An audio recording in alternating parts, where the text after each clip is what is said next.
Okay, I am going to act as if I'm live now. Hi, everyone. Hey, you all made it. You all made it. All of you made it. I made it. You made it. I was having some technical issues with the stream, kind of because I decided to do it very last minute. I just got a wild hair and was like, hey, I haven't done a live stream in a while. I would like to do one before, you know, the old holidays. And so, yeah, let me know if you're here, if it sounds good, if it looks good, all that jazz. I've got 0 watching now, but it takes a while to, you know, to update. So I'm just going to mess around here.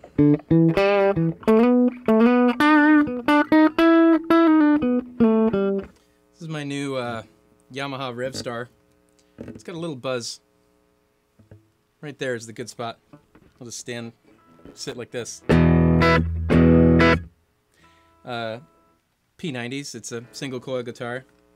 And kind of a fun one. Got it on a trade from a guy on Facebook. Hey, let me know if she sounds good, if she looks good. I want to make sure that the stream is good. It says you are live. It says 2 watching. Hey everybody. I need to go to a different page here. Just go to my actual page so I can see comments and things like that. Live chat. There we go. Chat. Hey, if you're here, say something.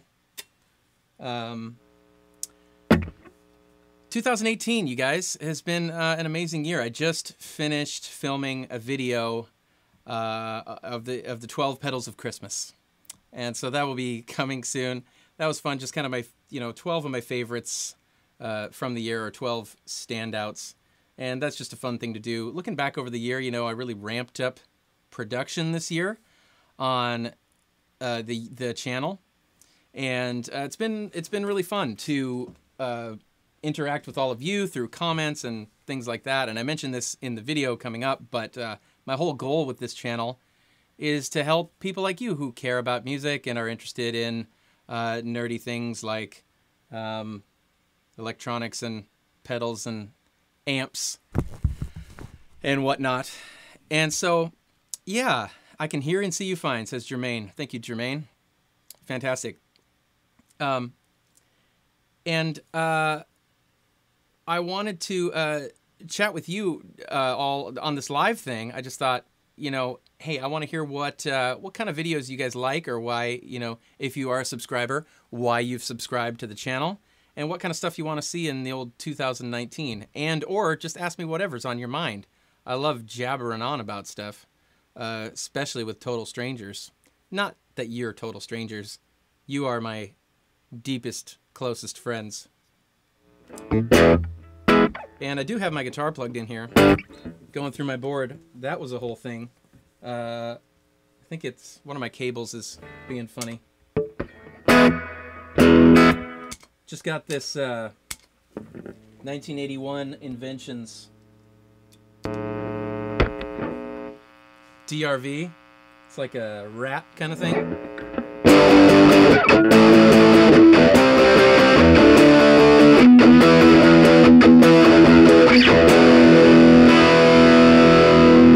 I mean, come on, that's pretty fun. It looks really cool too. If you look at my Instagram back a few days, I took a picture of it. I think maybe I didn't. I got the blackout version, but it is really cool. And I like overdrive pedals. When I first started doing YouTube pedal demos, I was like, I asked every company for an overdrive. So I ended up getting so many overdrives that I just got overloaded, overdrive overload, if that's such a thing. And then I wanted non-overdrives for a while. I wanted modulation effects and stuff. But now I love everything. I love a good overdrive. You gotta get your scientific ears on when you've heard, trying to be realistic here, probably 100 different overdrives. You know, you got to have that perspective of like, yep, I've heard a million different ones. How's this one different? I think the more of them you hear, the more you can sort of discern, oh, this one sounds like this, and you know, it doesn't sound like this one or whatever. Here's what it would be good for. I very rarely get a pedal that I'm like, you know, this pedal is not good for anything. I have ones that I prefer, you know, and whatnot, but yeah, that's why I will very rarely or never really give a pedal like a bad review, because I honestly think you can use pedals for different things. I will say things like, hey, this one's super bright, watch out, or this one has a ton of low end, or this one doesn't have a lot of output, or whatever. But yeah, I've learned, you know, in playing music and dealing with gear, that it's sort of like it's what you make of it, you know. What are you trying to do? What's your goal in life with your music? What are you trying to get out of it? It might not be my cup of tea, but that doesn't mean it's no good. So I would love to hear any questions anybody has. We've got 3 people in here. Love it. It's a Friday afternoon. It's December 21st today. Winter solstice. The first day of winter. You're probably all out buying Christmas gifts, which is what you should be doing. Well, you should have done it earlier. You shouldn't be doing it now. Instead, now, they should all be wrapped in under the tree, and you should be spending some quality time with your best friend, Aaron. In other news, I've recently been thinking about picks. This is kind of a boring thing. Picks or plectrums, if you're from the UK. I have been using, you know, some different picks. This is a 0.63 Clayton. This is an acetone pick. It's made out of acetone, I guess. I don't know. But it's a different material than like the Tortex, normal like Dunlop Tortex pick. And I find that it kind of slaps off the, I'm just going to like play acoustically here. It kind of has a pop, pop, pop when it slaps off the strings, and it sort of feels good to play, especially like single note stuff.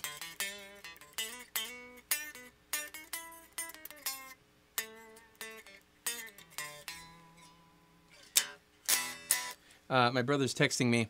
That means he's probably watching the stream. Let me just find him. Oh, nope. He's not watching the stream. Hey, if you're my brother, you know, don't worry about not watching the stream. It's all good.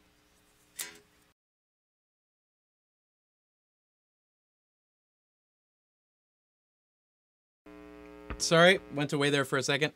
For a brief 5 seconds. I can't mess with my phone and also do this because it will it stops it blacks out the camera, which is kind of dumb. But anyway, these picks, these acetone Clayton picks, I really like, and I like to use them with the pointy end for like I said, like single notey stuff.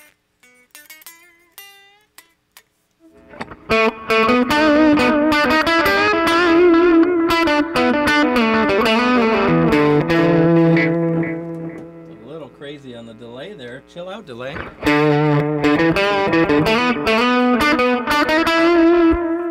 And then when I'm strumming, I'll kind of turn it on its side and use the other side of it, just because I find that it sounds a little bit different. I'm going to turn all effects off.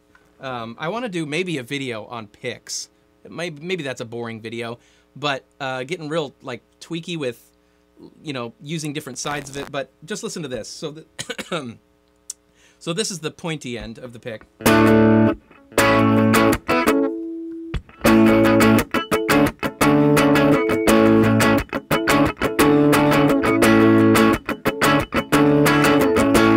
And then this is the sort of more dull end, the side of the pick.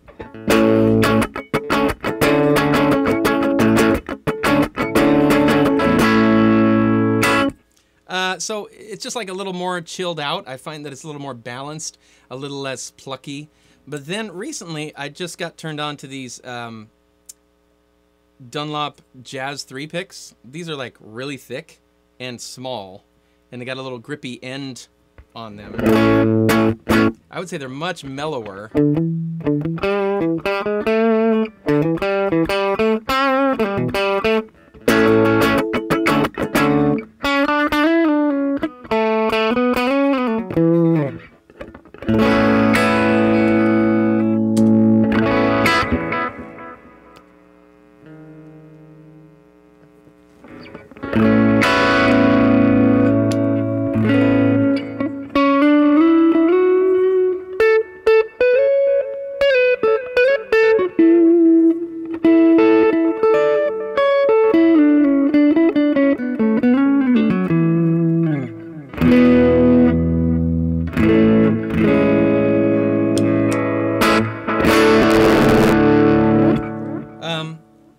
I really like practicing with these. There's a more natural sort of transition between a smaller, like harder pick like this and the fingers, I find.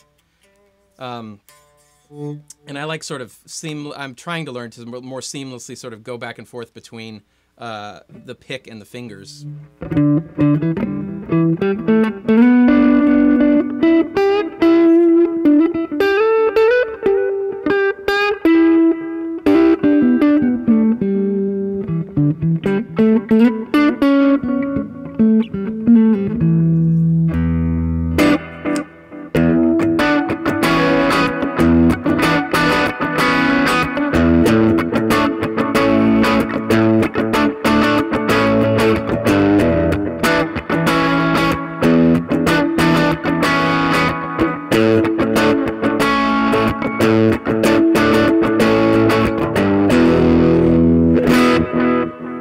Cool.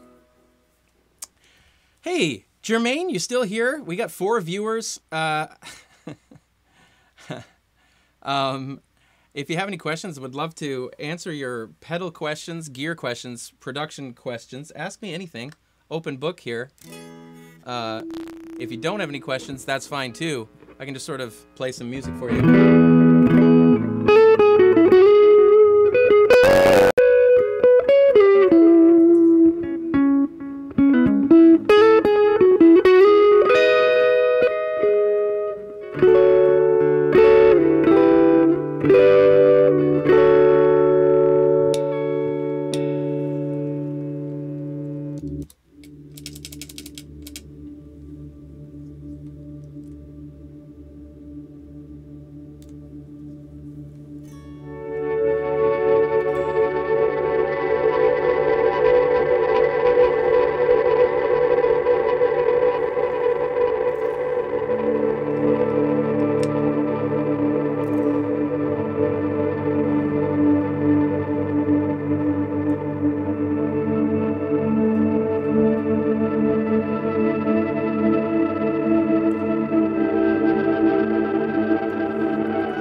Hey, Jermaine. Jermaine's got a question. Do I have a practice routine? Not really, but I would love to get one. I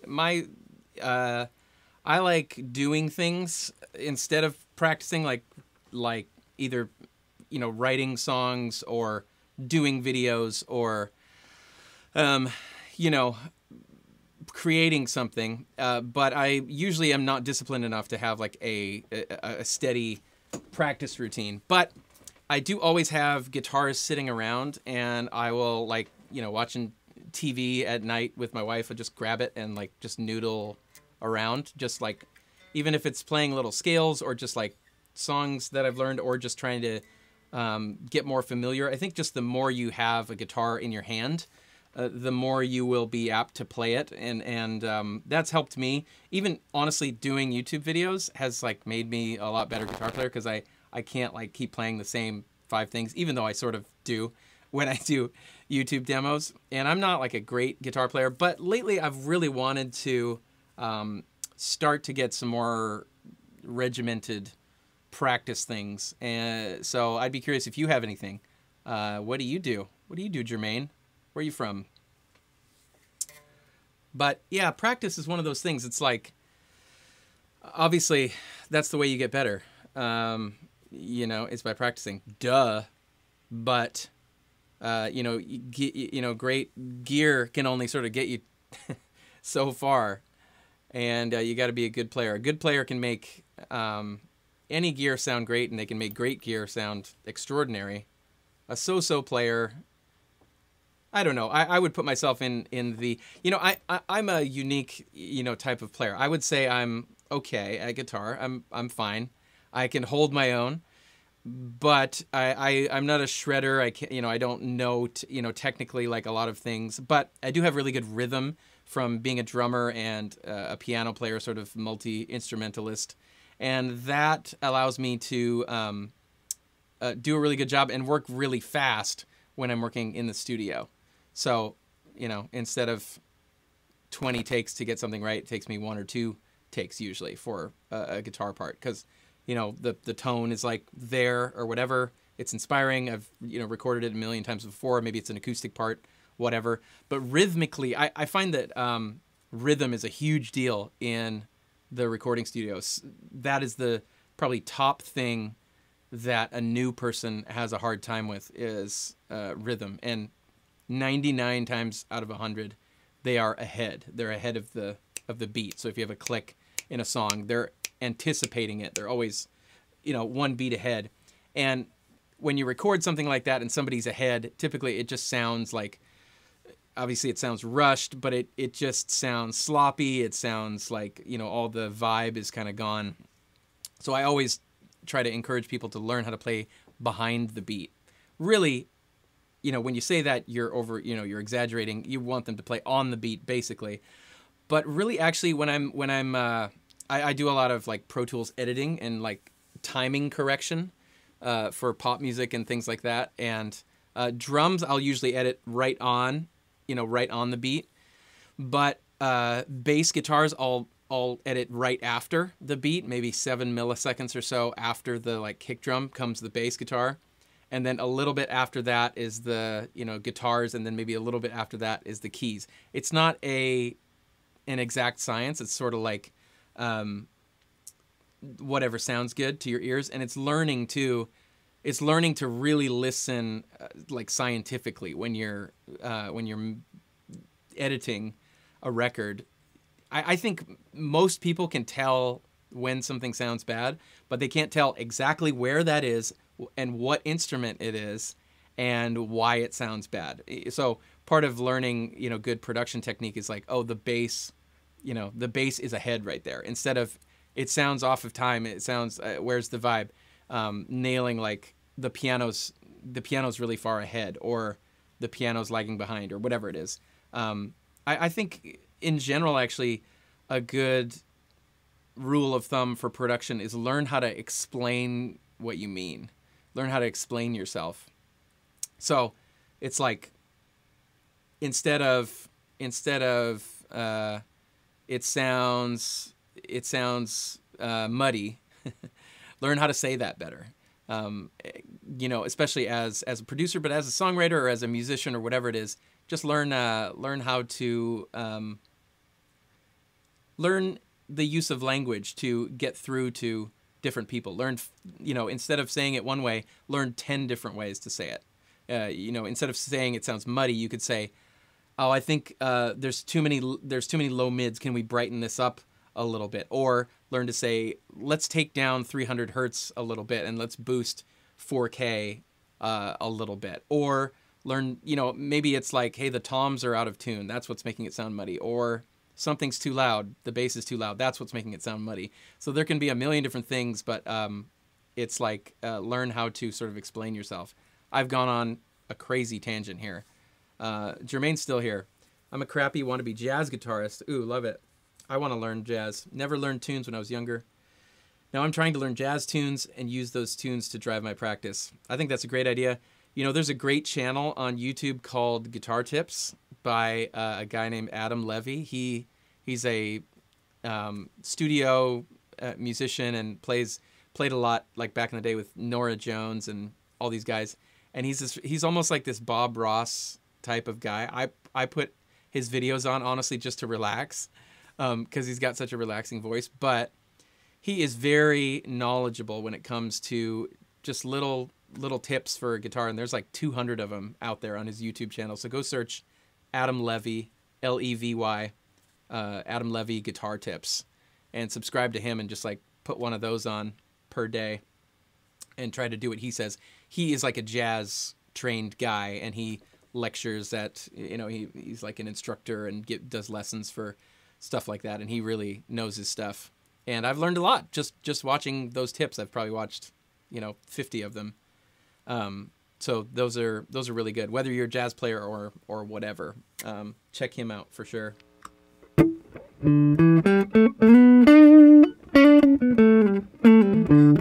Trying to decide whether to keep this guitar or not. What do you guys think?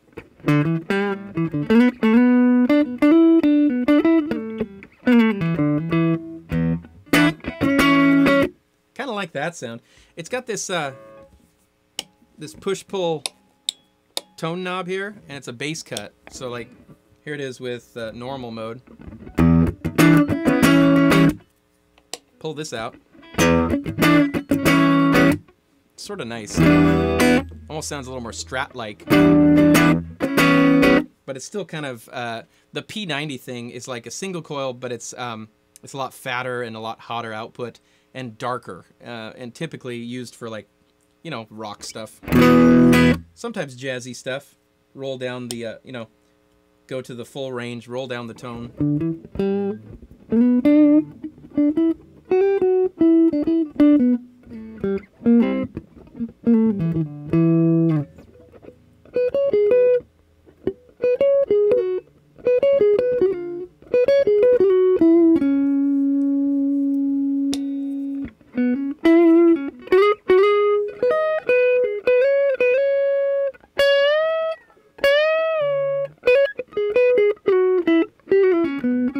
Jermaine says, you're familiar with him. He's real soothing. I'm in LA and saw him in the Croson show in Pasadena last week. Cool, yeah. He's a cool guy. Way cool guy.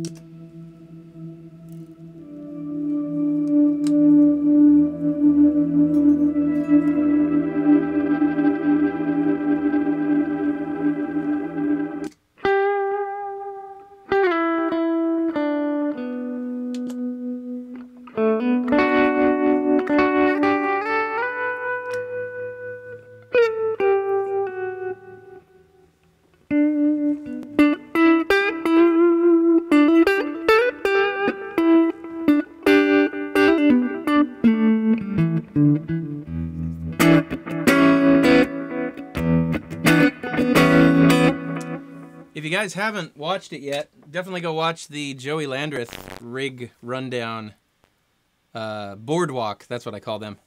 Pedal board walkthrough. I got to meet Joey a few weeks back, and a lot of people viewed that video, and a lot of new subscribers because of it. Hey, thanks, Joey.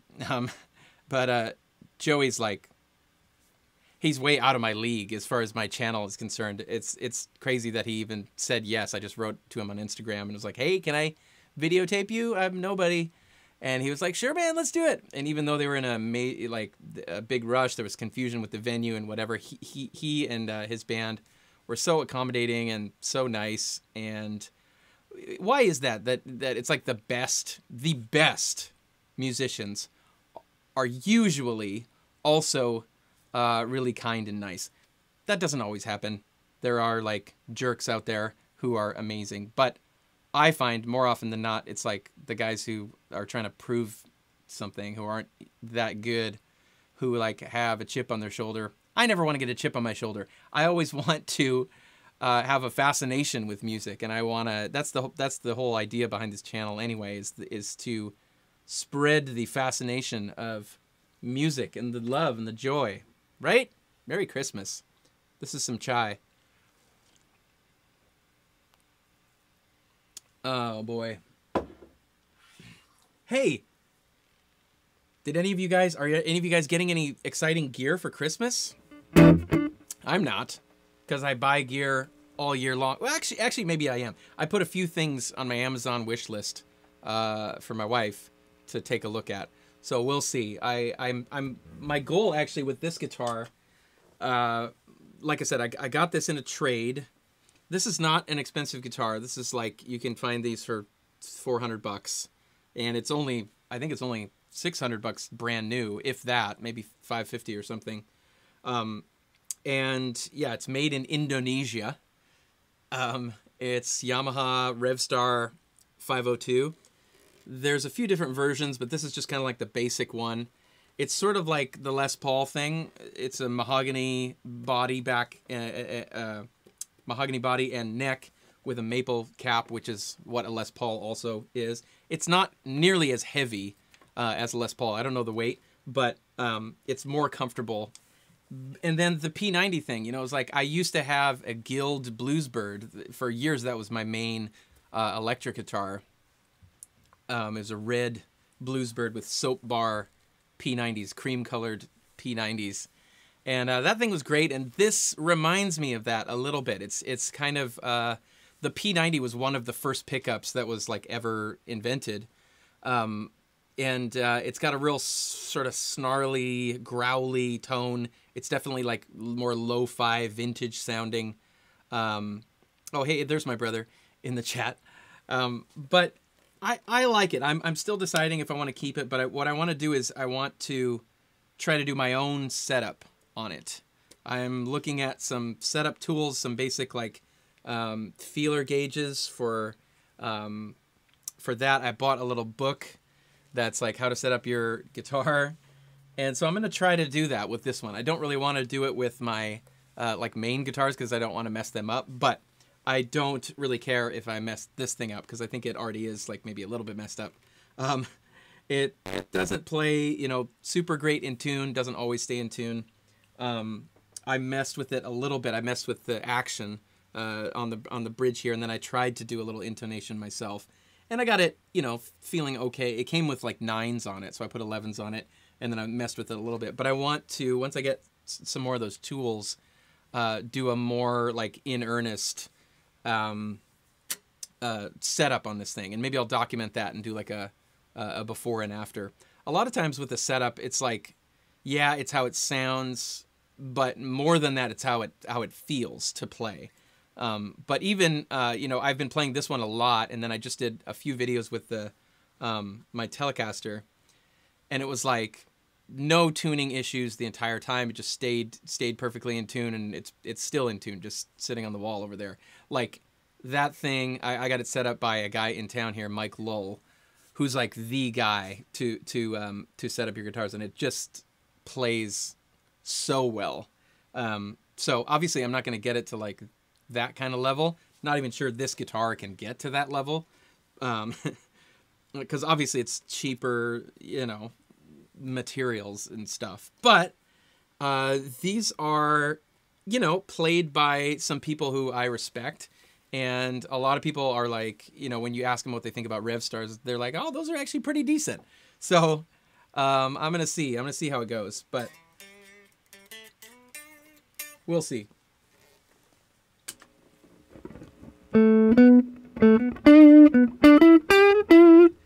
Adam, my brother, is in the chat. He says, no gear, just shoes and shorts for Christmas here.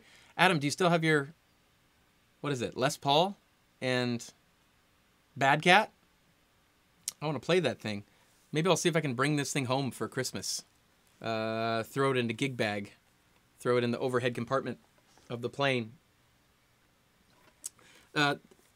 It's sort of the fun thing about owning a not precious guitar is, you know, you're not so afraid to maybe put it in the overhead compartment on the plane, or just like take it with you, or throw it in the van.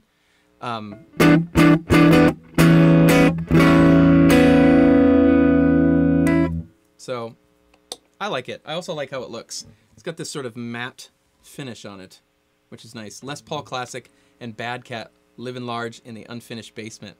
How often do you play it, Adam? I hope you play it a lot, or I hope you play it sometimes.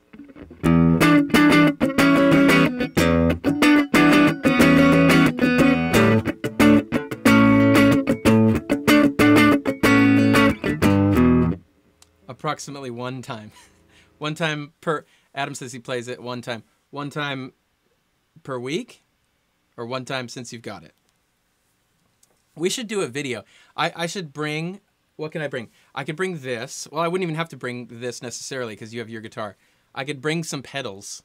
And we could just mess around with some tones. Christmas tones. Christmas tones with the Christmas Brones. In your basement. Adam, come over there. Shoot a quick vid. Just for fun. Per year. You should come over and play it. I want to come over and play it. Les Paul Classic and a Bad Cat. That's not a bad sound at all. That's a you're in good shape there. So oops, drop my pick. One more thing about this pick is, you know, I said it's grippy, this Dunlop Jazz 3 pick. If you turn it on its sort of backside,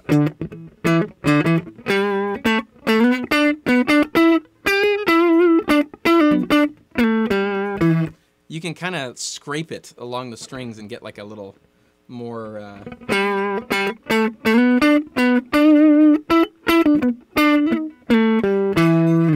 I heard Brian May from Queen watching his rig rundown.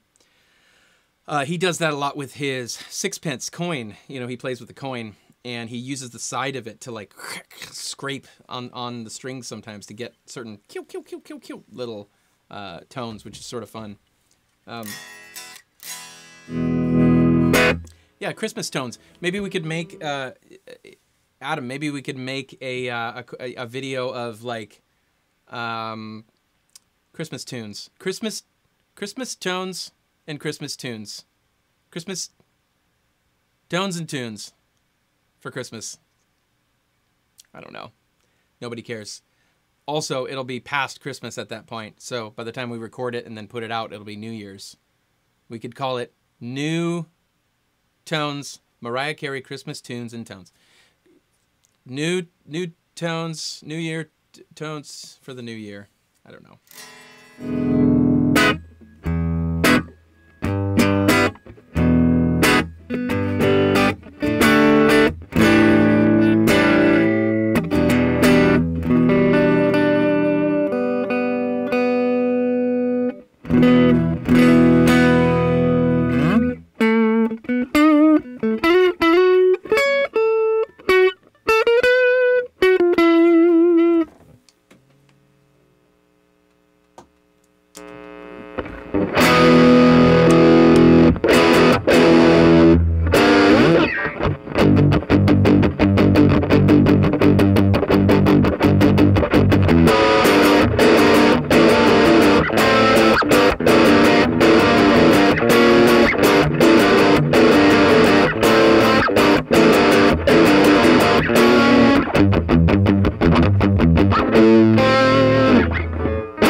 Every time I plug into a Rat type of pedal, that's all I want to play, is like Foo Fighters type of stuff.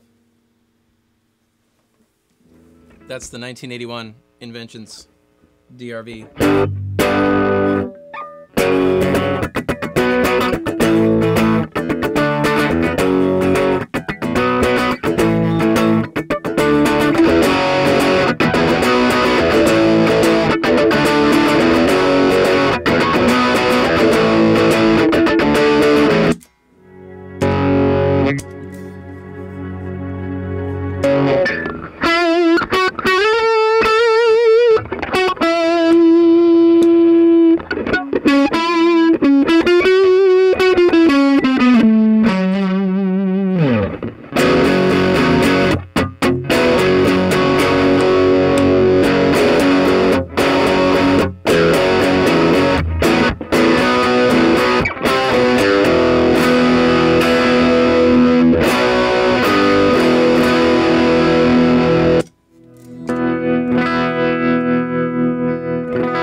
guys. Well, hey, thanks for joining me today. I think I'm going to sign off. It's been a little... Wait.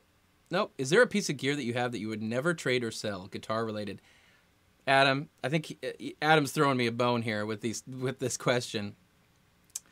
Is there a piece of gear that you have you would never trade or sell? That's a good question. I would say probably top on the list is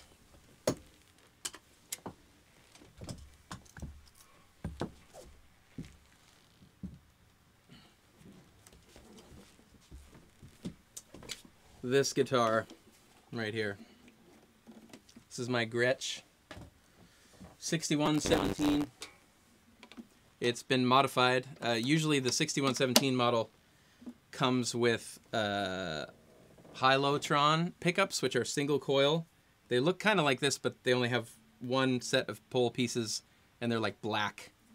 But whoever sold this to me, they installed these TV Jones Filtertrons in them, TV Jones Classics, which are more like a 6120, which is a more expensive Gretsch guitar. And then they also did the pickups around the like frames. I forgot what they call them.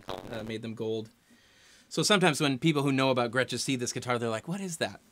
It's a 6117, but it's been modified. Probably this guitar. I don't see myself ever selling this.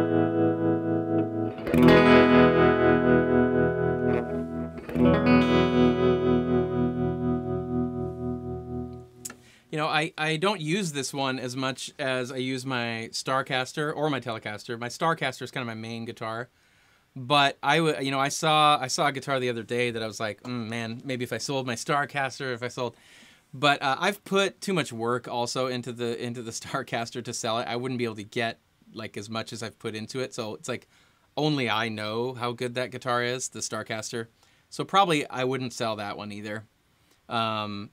I could see a day where I sell my Telecaster if I in order to trade it for like a more vintage one or something.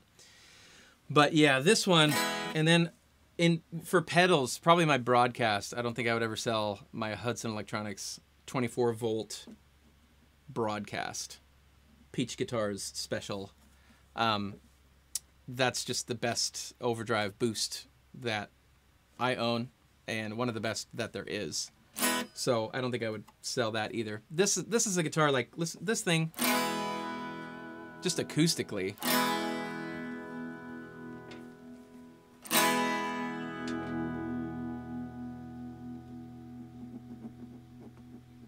just sounds so good. It feels so good to play. It's like more precious, so I don't it kind of sits around a little bit more. I don't bring it out that often, but I do play it. I play at a church most Sundays, and this is probably the guitar I use most often when I play there. So it's like if I'm kind of chunking along rhythm, it's like my favorite rhythm guitar, just because it's so sweet sounding, like sweet, not like sweet man, but like so pretty. Like one of my favorite sounds is little reverb and delay. Throw on this Greer Amps Lightspeed.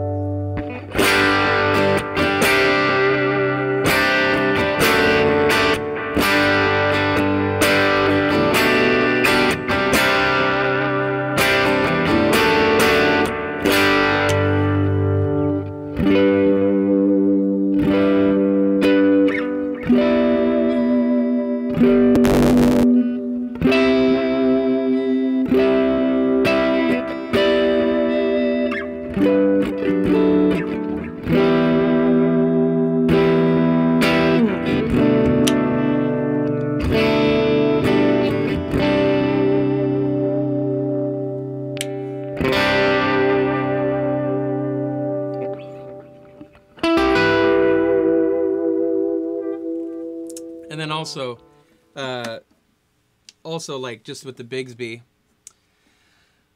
learning how to use that, you know, is great too. This is also, aside from the pickups, I also had Mike Lull set this one up, and he put a brand new bridge on this. This is also one of the reasons this guitar is a lot more playable than other Gretsch guitars. It comes with, it's in the case, I don't have it here, but it's basically like a piece of metal. It's like a bar with some slots in it that's not attached to the body at all, and it just like moves around. So tuning stability, you know, Gretsches are notorious for not good tuning stability. So what Mike Lull did is he put this graphite, this bridge with these graphite saddles on here that that hold tuning stability really well, but you can intonate them individually, you know, and so but they still slide across it because they're made of graphite. So for when you're doing that, they don't, you know, they don't get stuck in there.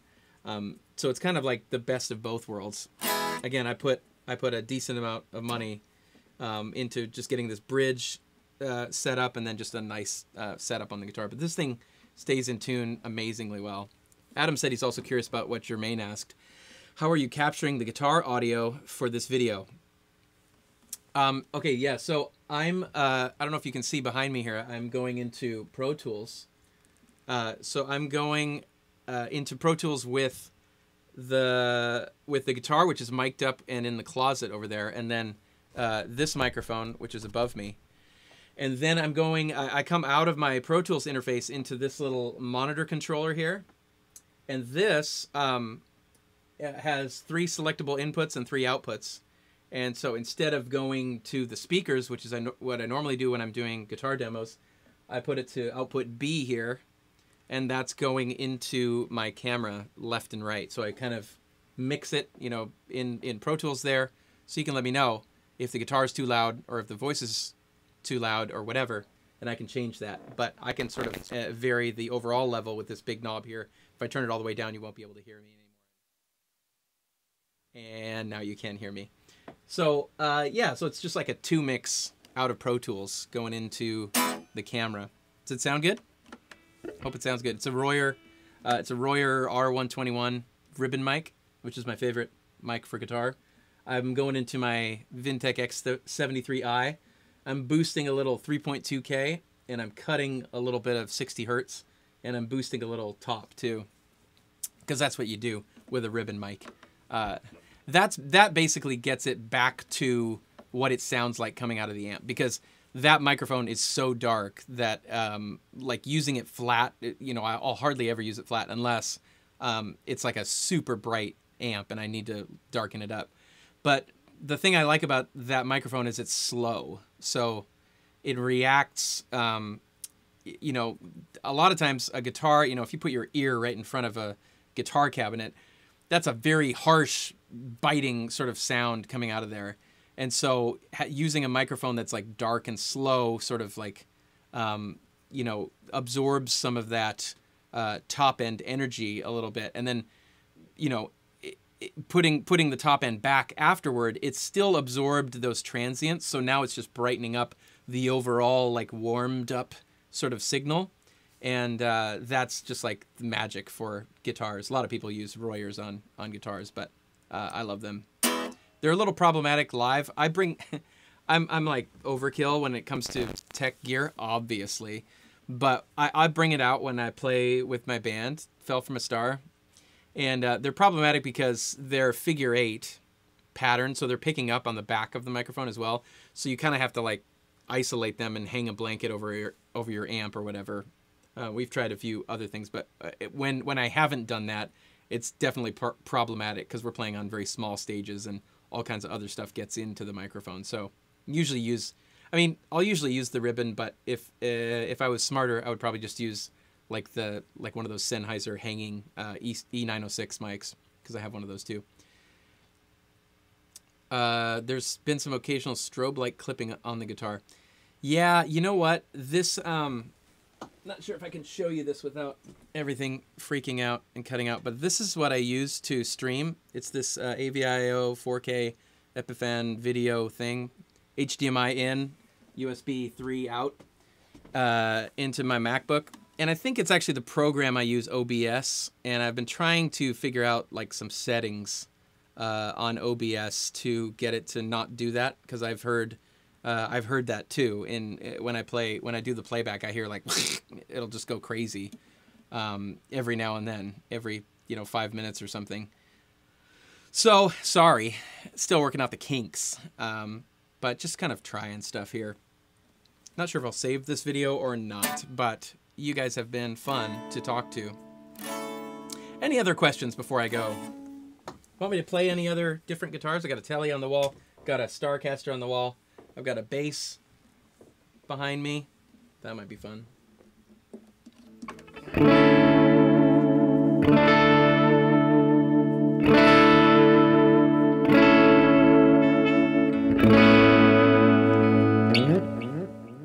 Jermaine wants the Starcaster. Ask and you shall receive, Jermaine. Jermaine, I would be really happy if you were from New Zealand, because I know another guy named Jermaine from New Zealand.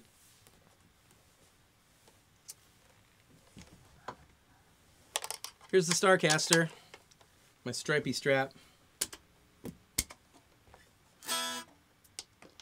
Drop my pick again.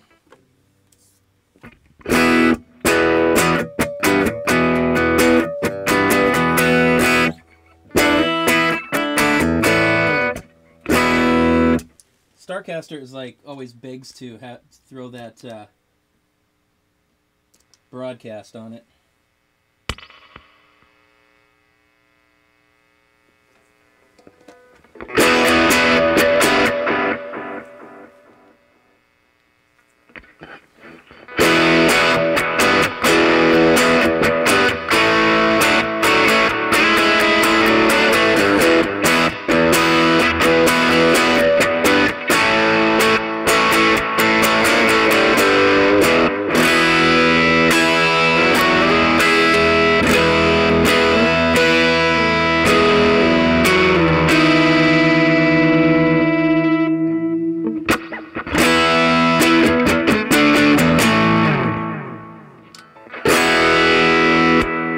It's just a powerhouse of a guitar.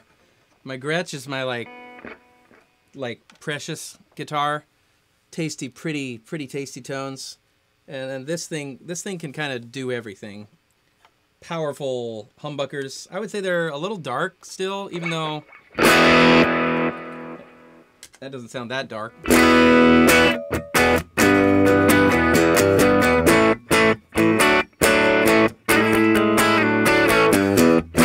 But it's darker than my Gretsch, and also, of course, darker than the Telecaster.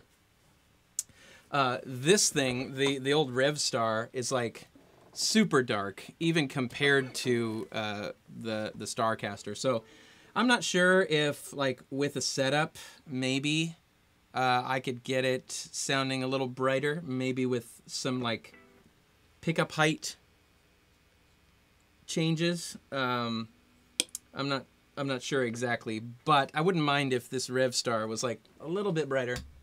I know P90s are, inherently sort of dark and vintagey sounding, but yeah. Bowie's in space. All stock, no. I have swapped out all the electronics on this. Again, Mike Lull did this for me. I paid as much for the setup and the electronics as the guitar cost. The guitar was like $550 or it's like $600 brand new, and I paid like that much to get. I researched it a fair amount, and I got what I think 1 meg pots in this, which from what I know, how the pots interact with the pickups can really make them like come alive or not. They can make them sound really dead.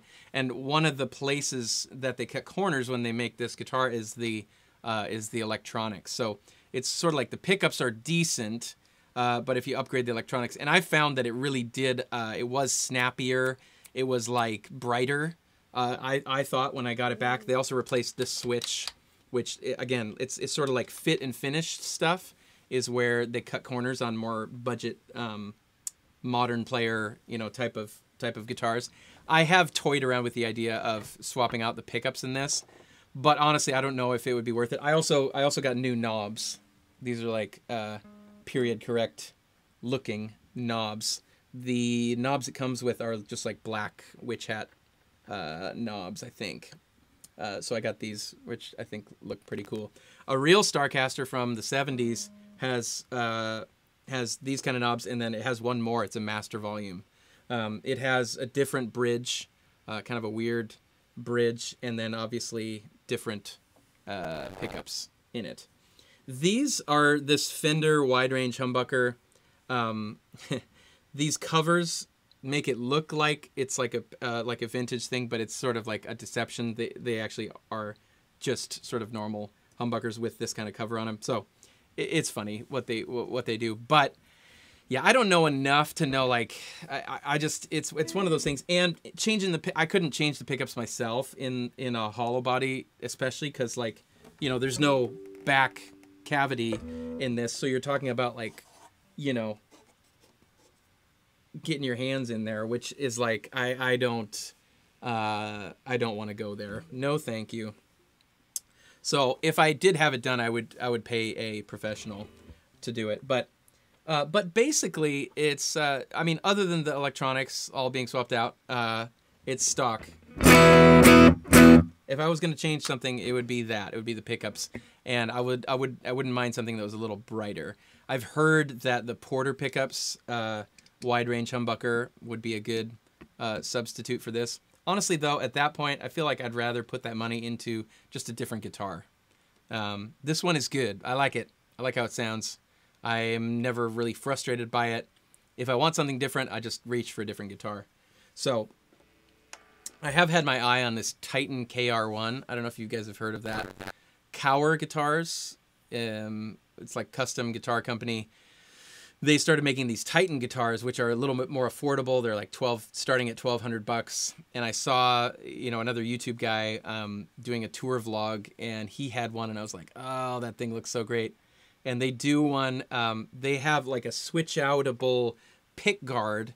The pick guard has the pickups in it, and you connect one little connector. All you have to do is take the pick guard off, you know, disconnect one connector, put the new pick guard on with new pickups, and you can like swap out pickups that easily. But I was thinking of getting one of those with Firebird pickups, which I think would be really badass and amazing sounding. But I don't have $1,200, $1,300 laying around, unfortunately, unless I sold something, which I could do. Maybe in the future. The bummer with that is the Titan guitars they're stopping their custom orders at the end of this year. So I just started, like, I got aware of it, and then I emailed them, and they were like, well, if you want to order one, get it in before December 31st. And I was like, oh man, don't show Jillian this video, because I might still try to find a way to buy one. Shh.